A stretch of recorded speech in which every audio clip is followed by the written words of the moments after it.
Welcome back. All right, so talking about teams as we head to the trade deadline.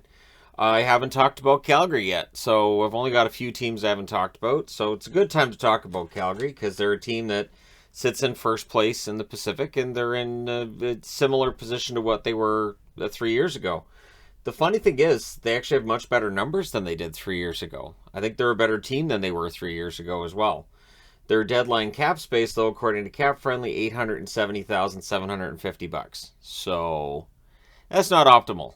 It's not optimal, but I think they've already made their big acquisition when they went out and they got Tyler Toffoli.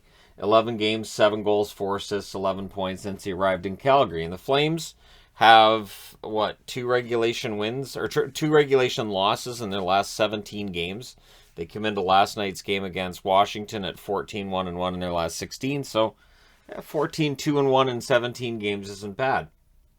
So they're a team that if they do decide to try to make some upgrades somewhere, there are some young assets that they might dangle out there. There's Connor Zary, there's Jacob Pelletier. Interestingly enough, Juuso Välimäki, who was supposed to take that next step this year, he's ended up in the AHL, which may be for the best for him, right? There's Dustin Wolf, their next starting goaltender, and Matthew Coronado is on the list as well as first round picks that if they decide to maybe move, it's possible, right? It's possible that if they decide to pick up somebody at the deadline, and again, it's going to be tricky with that cap space, but there's ways to do it.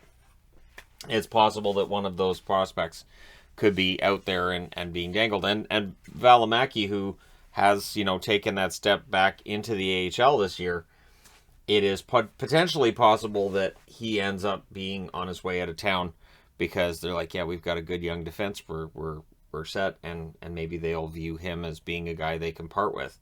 But it is going to be an interesting next couple of weeks. They currently sit 4 points ahead of LA, 7 points ahead of Vegas, and 11 points ahead of Edmonton.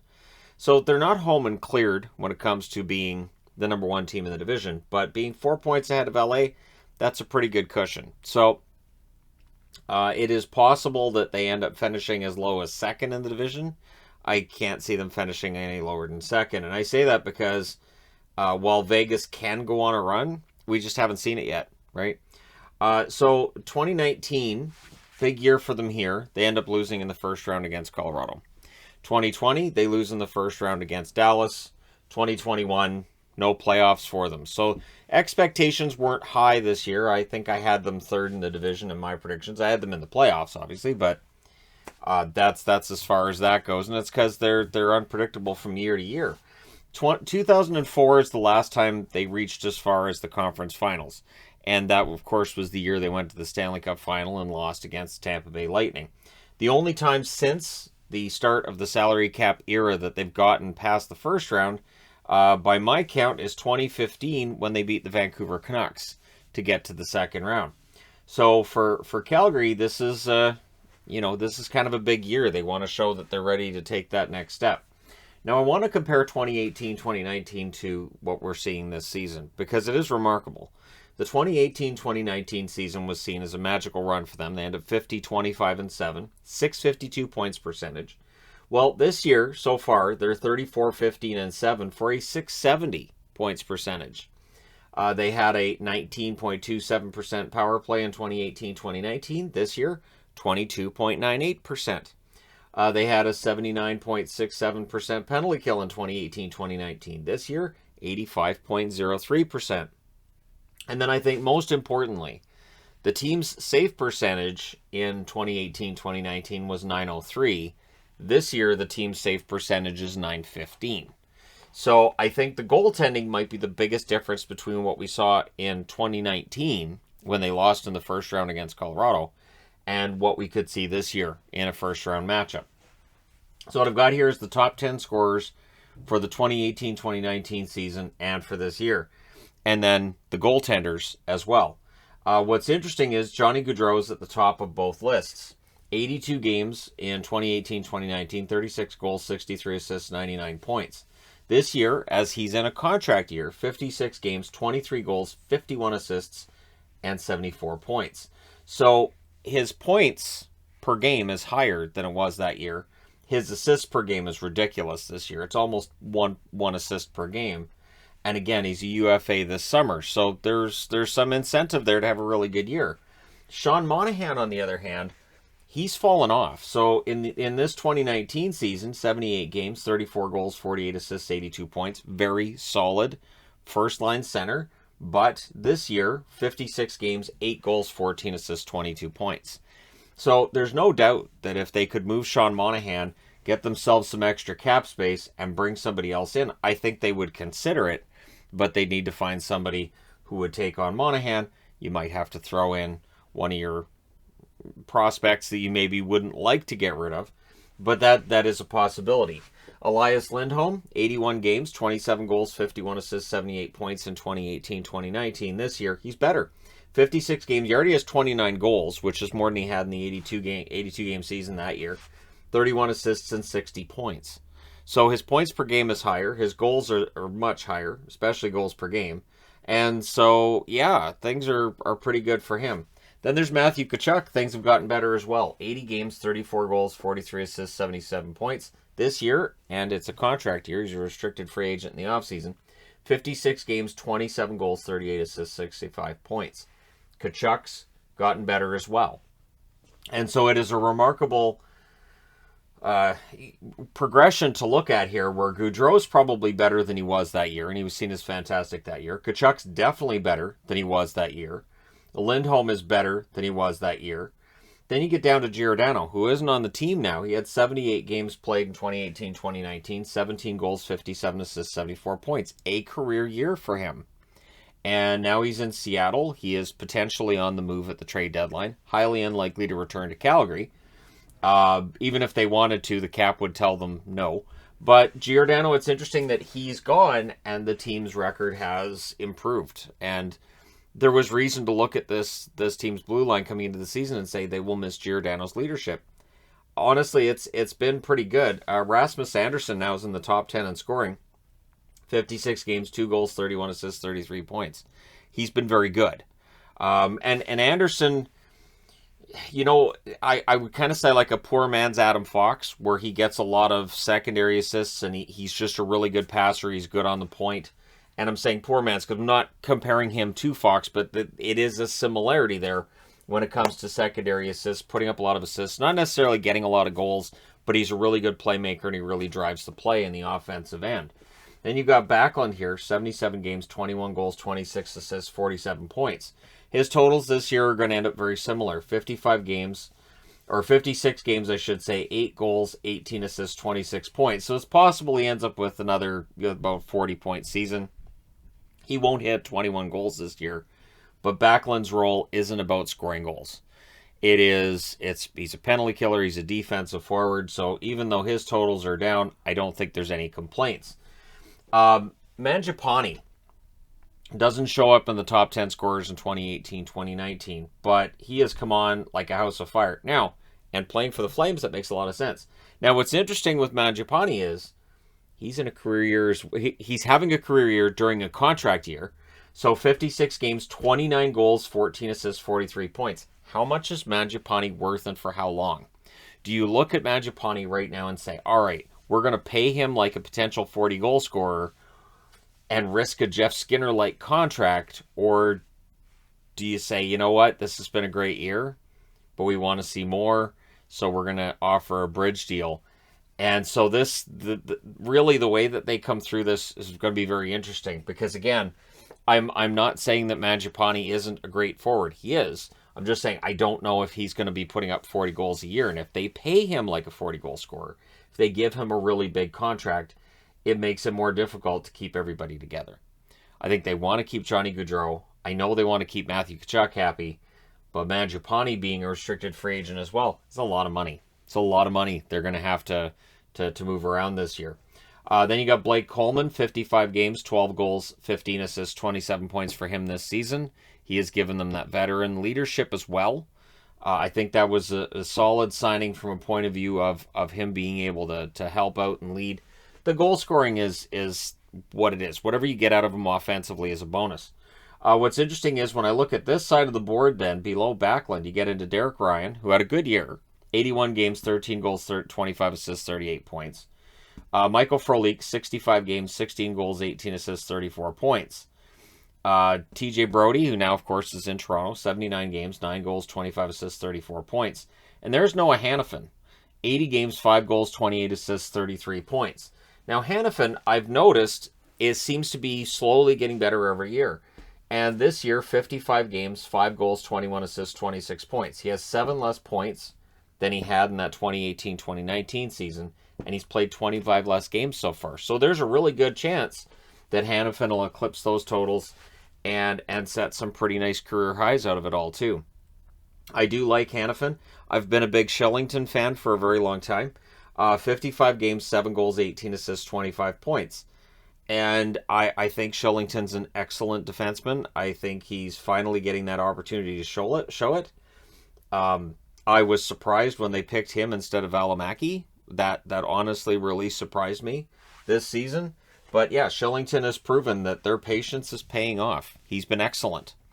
And so it's been fun to watch him. And the blue line in general, again, you don't have like this mega star on the blue line like a Giordano. You don't have a Norris favorite, but you have a very competent, very solid top six, right? And even, Gudbranson and Zadorov, who came in and there was definitely some discussion of, well, I don't know, Gudbranson hasn't been that great. Branson's been really good for them. And so's Zadorov. They just fit.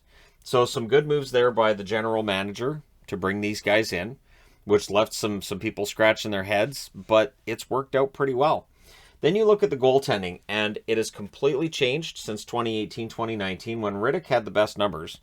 27, 9, and 5, 911 save percentage. Mike Smith, 23, 16, and 2 for an 898 save percentage. But in the playoffs, it was Smith's net.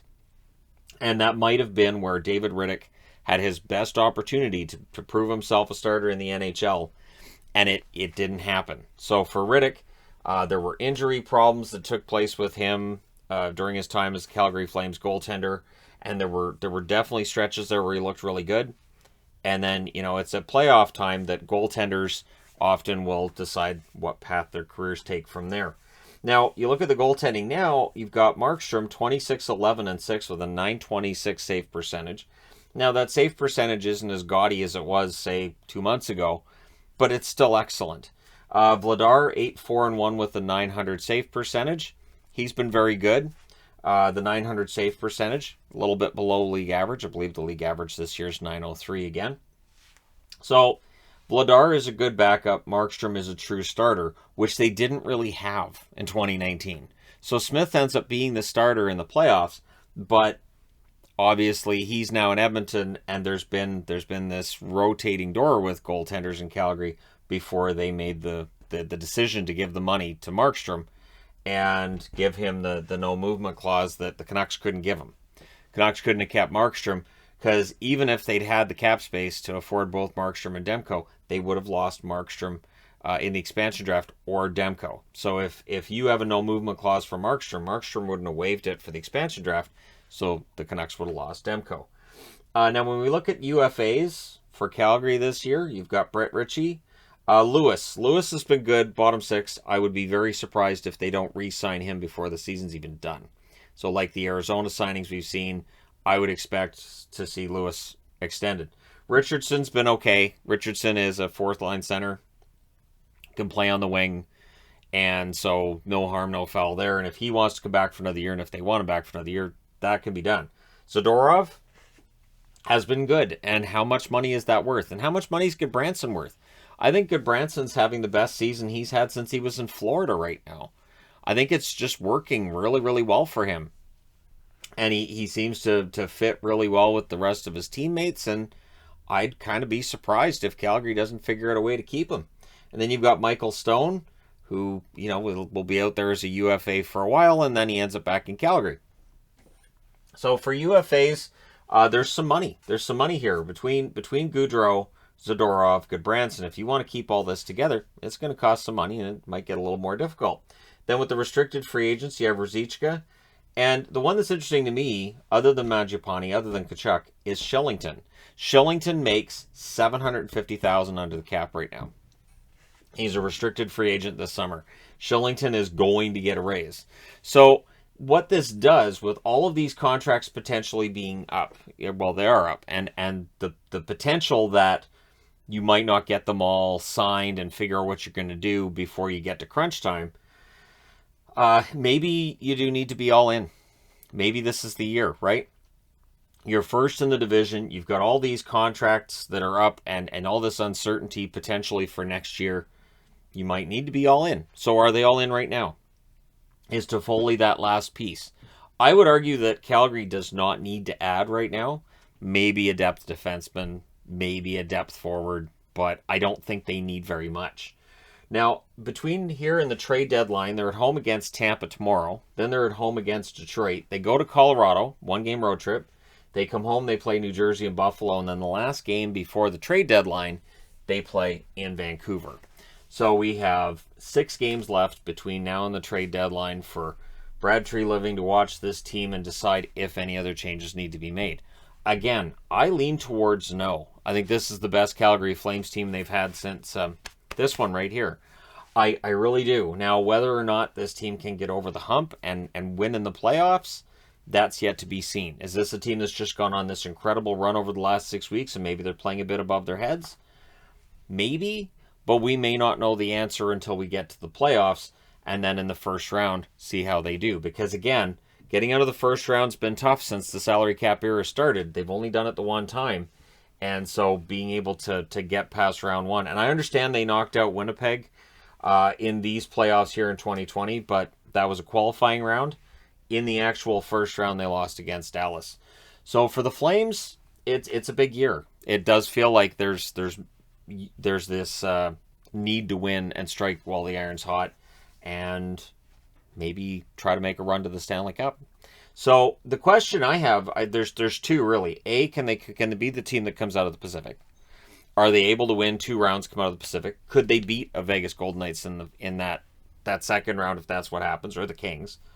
And then also, if they do get out of the division, are they a threat to win the Stanley Cup? Or does the team that comes out of the Central, whether it's Colorado, whether it's St. Louis, maybe Minnesota, maybe Dallas, whoever comes out of that division, maybe Nashville, whoever comes out of that, does Calgary automatically face fans saying, well, they're good, but I like the other team better, especially if it's Colorado, right? Or can this team actually win it all? And finally put to rest the idea that a Stanley Cup never comes to Canada. It'd be nice to see. I honestly, it'd be nice to see any of the Canadian teams win a Stanley Cup just because it'd be nice to see that. But let me know what you think in the comment section below. Will we see it? Don't forget to hit like and subscribe if you're browsing your way through. You just happened upon this video. Thank you guys so much for watching, for all your support. And I wish Calgary the best. I think this could be a lot of fun, unless they played against Vancouver in the first round, but at this point, it's not a given that the Canucks end up making the playoffs just yet. But again, it's going to be a very fun ride from here. Let me know your thoughts, what you think the Calgary Flames need, if they need anything. Thank you guys again for all your support. I will talk to you again soon.